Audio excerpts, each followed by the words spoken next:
খাদের কিনারে থাকা অর্থনীতি পুনরুদ্ধারে এখনও প্রাতিষ্ঠানিক, পদ্ধতিগত এবং সংশ্লিষ্টদের অসহযোগিতাকে বড় বাধা হিসেবে দেখছেন অর্থ উপদেষ্টা সালেউদ্দিন আহমেদ। আকাঙ্ক্ষা অনুযায়ী সাফল্য না এলেও কিছুটা স্থিতিশীল করা সম্ভব হয়েছে বলেও মনে করেন তিনি। আর বাণিজ্য উপদেষ্টা শেখ বশির উদ্দিন জানিয়েছেন, যুক্তরাষ্ট্রের শুল্ক 15% নামানোর চেষ্টা চলছে। সচিবালয়ে আলাদা সংবাদ সম্মেলনে এসব কথা জানান তারা। জাহিদ রহমানের রিপোর্ট।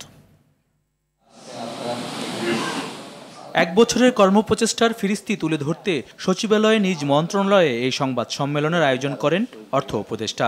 তুলে ধরেন বর্তমান চিত্র। তিনটা পর্যায়ে কিন্তু আমাদের প্রবলেম। প্রতিষ্ঠানগুলো অনেকগুলো কিন্তু প্রায় ধ্বংসের পথে। এর সাথে আছে প্রসেসগুলো, অনেক প্রসেস ভায়োলেট করে, প্রক্রিয়াগুলো সেগুলো কিন্তু ফলো করা হয় না। আর তৃতীয়ত হলো মানুষ। যে কোনো প্রতিষ্ঠান, যে কোনো মানুষ তাকে বদলে যায় নাই। হয়তো বদলে গেছে কয়েকজনকে আমরা বুদ্ধি করেছি। দেশের অর্থনীতির অবস্থা উন্নতিতে নেওয়া সংস্কার ফেব্রুয়ারির মধ্যে যতটুকু সম্ভব সরকার করবে। অনেক কিছু কিন্তু হয়তো আপনার এক্সপেকটেশন আছে, এগুলো আমি স্বীকার করি। সব কিছু একেবারে দেখা যাচ্ছে প্রকাশ্য হবে সেটা না, কিন্তু ভেতরে অনেক কিছু রিফর্ম হয়েছে। অন্যদিকে সচিবালয়ে নিজ মন্ত্রণালয়ের সভাকক্ষে সংবাদ সম্মেলনে 2025-26 অর্থ বছরে রপ্তানি আয়ের লক্ষ্যমাত্রা $6,350 কোটি নির্ধারণ করা হয়েছে বলে জানান বাণিজ্য উপদেষ্টা। বলেন, যুক্তরাষ্ট্রে রপ্তানিতে শুল্ক আরও কমানো নিয়ে এখনও আশাবাদী সরকার।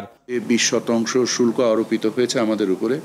আমাদের 15% বা তার থেকে কম করার প্রচেষ্টায় আমরা বাণিজ্য মন্ত্রণালয় সহ সকল মন্ত্রণালয়ের যে সম্মিলিত প্রয়াস সেটা এখনো জারি আছে এবং এটা থাকবে।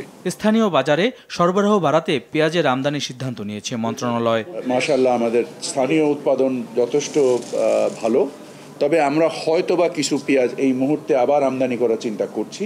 এছাড়া আন্তর্জাতিক বাজারের সঙ্গে সামঞ্জস্য রেখে দেশে পাম অয়েলের দাম লিটার প্রতি 19 টাকা কমানো হয়েছে বলে জানানো হয় সংবাদ সম্মেলনে। জাহিদ রহমান, RTV, ঢাকা।